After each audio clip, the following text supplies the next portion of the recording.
All right, everybody, welcome back for another deep dive. Yeah. This time we're going all in on psychology. Ooh, fun. Yeah, and we're going to be using Psychology for Beginners as our guide. Excellent. It's Psychology 101, folks. Love it. So if you've never studied psychology before, this is going to be a really great overview. I think so. And even if you have, there might be some cool new insights for you. Always fun to revisit the fundamentals. For sure. So let's start with the most basic question. Yeah. What is psychology? Psychology is the scientific study of the mind and behavior. Okay. So it looks at how we think, how we feel, and how we act. Gotcha. So it's not just like lying on a couch and talking about your childhood. Well, that is part of it. Really? Yeah, but it's just one small part. There's Yeah. so much more to it. So like what else? Well, psychology also studies things like how we learn, how we remember, how we make decisions, how we interact with others. So it's really about understanding what makes us tick. Exactly. And there's a long and fascinating history of people trying to figure that out. Yeah, I bet. I mean, you've got famous figures like Sigmund Freud. Oh, yeah, I've heard of him. He was all about the unconscious mind and the role of early childhood experiences. Oh? Then you've got Carl Jung, who explored the idea of a collective unconscious. Collective unconscious. What's that? Well, it's like this deep well of shared experiences and archetypes that we all tap into. Sounds pretty deep.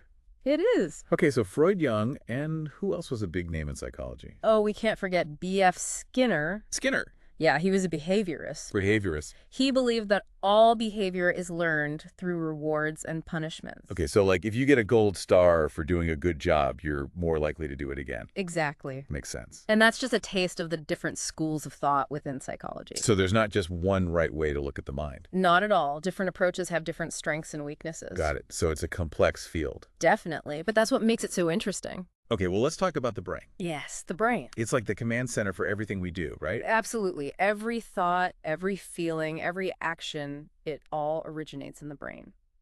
So how does it work? Well, it's an incredibly complex organ with billions of neurons. Neurons. Yeah, they're like tiny little messengers that communicate with each other through electrical and chemical signals. Ah. And those chemical signals are called neurotransmitters. Neurotransmitters. Okay, I've heard of those. They play a really important role in regulating our mood, our sleep, our appetite, even our ability to learn and remember. So if our neurotransmitters are out of whack... It can lead to all sorts of problems, Got it. like depression, anxiety, insomnia. Okay, so it's important to keep our brains healthy. For sure. So different parts of the brain must have different jobs, right? Exactly. Different brain regions are specialized for different functions. Like what? Well, for example, the hippocampus. The hippocampus. It's involved in forming new memories. So if you damage your hippocampus, you might have trouble remembering things. That's right. Wow. And then there's the amygdala. Okay. It's responsible for processing emotions, especially fear. So that's why I jump when I see a spider? Exactly. The amygdala is sending out a danger signal. Makes sense. And these are just a couple of examples. So there's a lot going on up there. Oh, yeah. The brain is a busy place. Okay, well, let's shift gears a bit and talk about development. Sure. How do our minds change as we grow up? Well, that's the focus of developmental psychology. It looks at how we develop physically, cognitively, and emotionally from infancy to adulthood. So it's about more than just getting taller and learning to walk. Definitely our brains are developing too. Yeah, okay. And there are different stages of development that we go through. Like what? Well, for example, Jean Piaget, Piaget. he came up with a theory of cognitive development. Cognitive development. Yeah, it's about how our thinking changes as we get older. Okay. He identified 4 stages: sensor motor, pre-operational, concrete operational, and formal operational. Those are big words. They are, but basically it means that we start out thinking in very concrete ways. Uh-huh. And as we get older, our thinking becomes more abstract and complex. So like a little kid might think that if you hide a toy under a blanket, it's gone forever. Exactly. But an older kid would understand that the toy is still there even though they can't see it. Right. Okay. That makes sense. And then there's Eric Erikson. Erikson. Yeah, he developed a theory of psychosocial development. Psychosocial. It's about how we develop a sense of self and how we relate to others. Okay. He identified 8 stages each with its own unique challenges and opportunities. So like the teenage years are all about figuring out who you are. Exactly. Interesting. And these theories are just a starting point. Uh-huh. There's so much more to learn about how we grow and change throughout our lives. For sure. But let's move on to something a little more personal. Okay. Personality. What makes you you? Exactly. Why are some people outgoing and others are shy?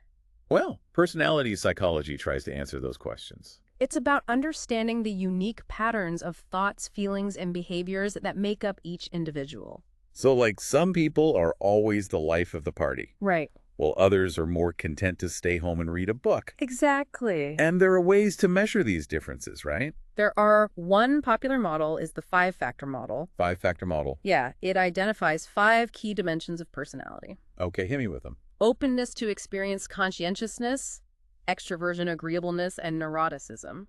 Okay, break that down for me. What does it mean to be high in openness? Well, if you're high in openness, you're probably curious, imaginative, and open to new things. Mm-hmm. You might enjoy traveling, trying new foods, learning about different cultures.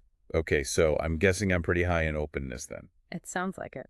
What about conscientiousness? Conscientiousness is about being organized, responsible, and reliable. So people high in conscientiousness are probably the ones who always get their work done on time. That's right. They're the planners and the list makers. Got it. What's next? Extroversion. Extroversion, that's about being outgoing and sociable, right? Exactly. Extroverts get their energy from being around other people. Okay, and I'm guessing introverts are the opposite. All right. Introverts prefer quieter environments and smaller groups. Makes sense. What about agreeableness? Agreeableness is about being kind, compassionate, and cooperative. So agreeable people are easy to get along with. Definitely, they're good listeners and they're always willing to help out. Okay, and last but not least, neuroticism. Neuroticism is about being prone to negative emotions like anxiety, worry, and sadness. So people high in neuroticism might get stressed out easily. That's right. They might also be more sensitive to criticism. Okay, so we've got openness, conscientiousness, extroversion, agreeableness, and neuroticism. Those are the big 5. Got it. And these traits can influence everything from our career choices to our relationships. Absolutely. Wow, personality is pretty powerful stuff. It is. Okay, well, let's wrap things up with a look at social psychology. Sure. How do our social interactions shape who we are? Well, social psychology is all about how our thoughts, feelings, and behaviors are influenced by the people around us. Okay. It looks at things like conformity, obedience, persuasion, group dynamics, prejudice, and discrimination. So it's about understanding how we behave in groups. Exactly. Interesting. So, like, why do we sometimes do things in a group that we would never do on our own? Well, there are a lot of factors at play. Like what? Well, for example, we might conform to group norms even if we don't agree with them. Conformity. So, like, if everyone else is wearing a certain type of clothing, we might feel pressured to do the same. Exactly, even if we don't really like that style. Wow, peer pressure is real. It is, and then there's obedience. Obedient. Yeah, that's about following orders from an authority figure. Okay. Like, the Milgram experiment showed that people are surprisingly willing to obey orders even if it means harming someone else. That's scary. It is, but it also highlights the power of the situation. So even good people can do bad things under the wrong circumstances. That's right. Wow, social psychology is pretty intense. It is, but it's also really important for understanding how we interact with each other. Okay, well, let's end on a slightly lighter note. Sure. Mental health. Mental health is an essential part of overall well-being. Absolutely. And unfortunately, many people struggle with mental health challenges at some point in their lives. Yeah, that's true. Psychology seeks to understand the causes, symptoms, and treatments for a wide range of mental health conditions. Like anxiety, depression. Exactly, and more severe conditions like schizophrenia and bipolar disorder. It's so important to talk openly about mental health and to seek help if you need it. I agree. There's no shame in asking for help. Okay, well, that was a whirlwind tour of psychology. It was. We covered a lot of ground. We did, but hopefully it gave you a better understanding of this fascinating field. I think so, and remember, this is just the beginning. That's right. There's so much more to learn. So keep exploring, keep asking questions, and keep learning about yourself and the world around you. Because the more we understand about how our minds work, the better equipped we are to live happy and fulfilling lives. I couldn't agree more. Thanks for joining us for this deep dive into psychology. My pleasure. We'll see you next time. Sounds good.